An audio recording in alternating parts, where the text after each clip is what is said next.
भूताचा भाऊ पिक्चर बघितला का? लहानपणी भूताचा भाऊ पिक्चर असतो, बघितला का तुम्ही? म्हणजे त्यात अशोक सराफे जो भूत असतो, सचिन पिळगावकर आहे तो त्याला दिसत असतो आणि वर्षा उसगावकर आहे त्याच्यामध्ये. रेल्वेने तो प्रवास करत असतो, सचिन ह्याचा अशोक सराफ भूत असतो त्याच्यामध्ये आणि रेल्वेने ते प्रवास करत असतात आणि तो अशोक सराफ ते सचिनला म्हणतो की वर्षा उसगाव त्याला तिला भेटायला चाललेला असतो. तो म्हणलं ह्या ड्रेसवर तिला भेटायला जाणार, कसला ड्रेस आहे तिच्या अंगावर? तो म्हणतो माझ्या अंगावर हेच आहे, आता काय करणार? मग अशोक सराफ जादू करतो आणि त्याच्या अंगावरती नवीन ड्रेस येतो. मग सचिन त्याला विचारतो की हा ड्रेस आला कुठून? तो अशोक सराफ त्यांना भूत असतं तर दाखवत असं समोर. तर एक त्या रेल्वेच्या बाकड्यावरती आतल्या डब्यामध्ये एक जण विदाऊट कपड्याचा झोपलेला असतो तिथं आणि मग तो म्हणतं, त्याला लक्षात येतं की त्याच्या अंगावरचे कपडे याच्या अंगावाले. तसंच तुमचं पाण्याचं किंवा बाकीच्या गोष्टींचे.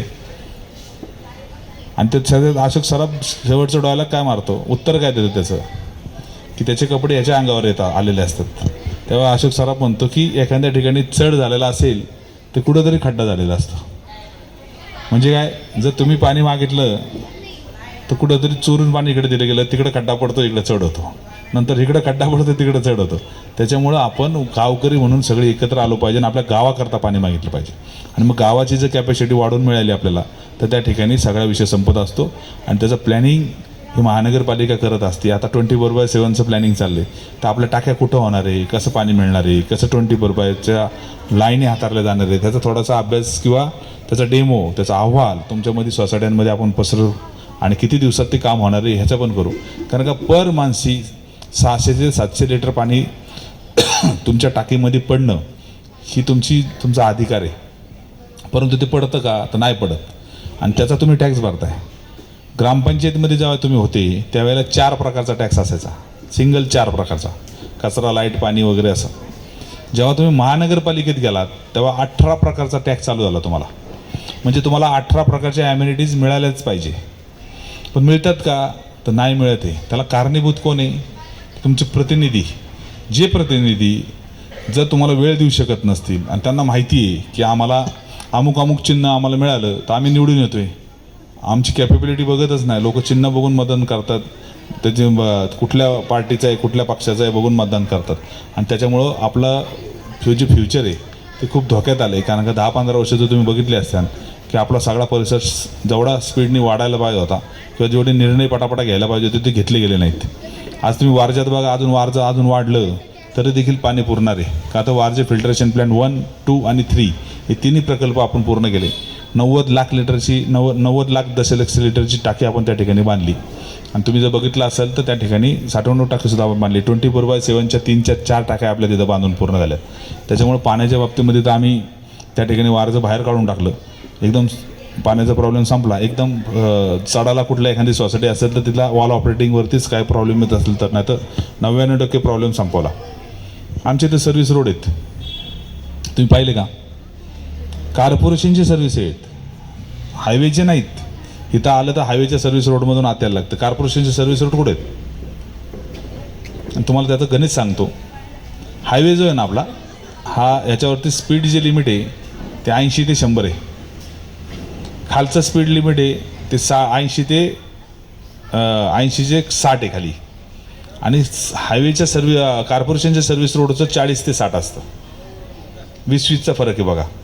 तुम्ही हायवेला जर कोण धडकलं आपल्यातलं तर ते गेलं म्हणून समजायचं. सर्व्हिस रोडला धडकलं तर हायवेच्या सर्व्हिस रोडला तर हातपाय तुटतात. आणि जर तुम्ही कॉर्पोरेशनच्या सर्व्हिस रोडला जर धडकली तर तुम्हाला खर्चटणार आहे, कारण का त्याचं स्पीड लिमिट कमी आहे. त्याच्यामुळे तो जो कॉर्पोरेशनचा सर्व्हिस रोड आहे तर तुमच्या आमच्याकरता खूप महत्त्वाचा आहे. कारण का त्या ठिकाणी माझी माता भगिनी त्या रोडनी गाडी चालवत असते, एखादं पोरगं सायकल चालवत असतं. त्याच्यामुळे तुमचं जीवन आता धोक्यातच आहे. आता धोक्यात आहे तर आपल्याला त्या ठिकाणी हे सगळ्या गोष्टी करायच्यात आणि हे करत असताना तुम्हाला जसं वारज्यात आपण त्या ठिकाणी केले तसंच आपल्या परिसरामध्ये आपल्याला करण्याचा प्रयत्न करायचा आहे. जसं मी वारज्यामध्ये चांगलं डेव्हलप केले तसंच मोठ्या प्रमाणामध्ये आपल्याला या ठिकाणीसुद्धा तुमच्या गावामध्ये या सगळ्या गोष्टी करायच्यात. त्याच्यामुळे एक चांगलं काम आपण करूया, आपल्या आयुष्यामध्ये चांगला बदल घडवायचा त्या ठिकाणी प्रयत्न करूया. त्याच्याकरता तुम्हाला विनंती करा या ठिकाणी आलो आहे. दुसरी गोष्ट, आता तुम्ही सोसायटी कल्चरमध्ये राहता, मी सुद्धा सोसायटीत राहतो. तिथं लक्षात येते की तुम्ही तुमचे नातेवाईक मित्रमंडळी खूप लांब सोडून आलात. आता जर इथं कोणाला अटॅक आला आणि तुमच्या घरच्यांनी तुमच्या नातेवाईकांना फोन केला की ह्यांना अटॅक आला आहे, तर तिकडून उत्तर काय येतं? बरे आहेत का? बरे आहेत का म्हणजे काय? आहेत का गेलेत? आणि गेले असतील तर किती वाजता यायचे? परंतु तुम्हाला इथे अटॅक आल्यानंतर पटकेने उचलून हॉस्पिटलमध्ये नेण्याकरता हे तुमचे शेजारचे पाजारचे पळत जाणार आहेत.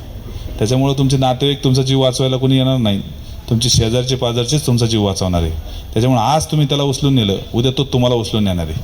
आणि काय अटॅक आल्यानंतर काय होतं? इथं बरेच डॉक्टर असतील कोणतरी, काय नाही दोन म्हणून उचलून नेल्यानंतर त्या हृदयामध्ये कुठेतरी ब्लॉक तयार झालेला असतो, रक्त काही कारणाने घट्ट झालेलं असतं आणि ते घट्ट रक्त त्याच्यातून पासआउट होत नाही, म्हणून हृदयाला रक्त पोचत नाही आणि आपल्याला अटॅक आलेला असतो. तिथं नेल्यानंतर दवाखान्यामध्ये काय करतात? इकोस्प्रिन नावाची गोळी तोंडात टाकतात आणि रक्त पातळ व्हायचं इंजेक्शन देतात. त्याच्या व्यतिरिक्त दुसरं काही करत नाही. तुमचं रक्त पातळ झालं की त्या ब्लॉकेजमधून पासआउट होतं. मग दुसऱ्या तिसऱ्या दिवशी एन्जिओग्राफी, एन्जिओप्लास्टी सगळ्या गोष्टी केल्या जातात. पण ते 20 मिनटं तुमच्या आयुष्याकरता खूप महत्त्वाचे आहेत. ते 20 मिनटात जर तुमच्या शेजारच्या पाजारने तुम्हाला उचलून तिथं नाही नेलं तर तुमचा जीव गेला म्हणून समजायचं. आणि तुमची गरज तुमच्या कुटुंबामध्ये जर नसेल तुम्ही, तर तुमच्या कुटुंबाची परिस्थिती काय असणार याची कल्पना करा. त्याच्यामुळं जर आपल्याला ती परिस्थिती कधी उद्भवली तरी देखील आपल्या सोसायटीमध्ये वातावरण एवढं गोड आणि एवढं आत्मीयतेचं असलं पाहिजे की त्या ठिकाणी आपण सगळ्यांनी एकामेकीला मदत केली पाहिजे. हे का सांगतोय? रस्ते, लाईट, पाणी तुम्हाला मिळणार आहे कारण का तुमचा पैशाने ते केलं जाते. कुठला नेते मंडळी केशातल्या पैशाने कोण करत नसतं. परंतु जर काळाची पावलं ओळखून जर निर्णय घेतला, आज बघितलं वारजामध्ये तुम्ही बघितलं तर 3 ते 4 उड्डाणपूल आम्ही केलेत आणि ते करत असताना 2007 पासून केलेत. आता तुम्ही बघितलं तर वारजाला जॅमिंग होते, नदीचा ब्रिज बारीक असल्यामुळं. हा हायवे जो पूर्वी होता 2 लेन्थ होता, नंतर 4 लेन झाला, नंतर 2007ला 6 लेनिंगची कामं चालू होणार होती. त्यावेळेला आपण भांडून वारजामध्ये सगळी उड्डाणपूल करून घेतली, मान्य करून घेतली आणि आज ते तुम्हाला दिसतात चांदणी चौकाच्या अगोदर ते सगळा कार्यक्रम आपण केला. त्याच्यामुळे वारजामध्ये हायवेचं न्यूसेस अजिबात नाही. परंतु चूक काय झाली? वारजाचा जो ब्रिज होता, वड्यावरचा ब्रिज असन, नदीवरचा ब्रिज असन, वडगावचा ब्रिज आहे, हा रोड 6 लेन झाला, ब्रिज 4 लेनिंगच ठेवले. त्याच्यामुळे मोठ्या प्रमाणात बॉटलनेक होणार ही कल्पना आम्हाला आली ती.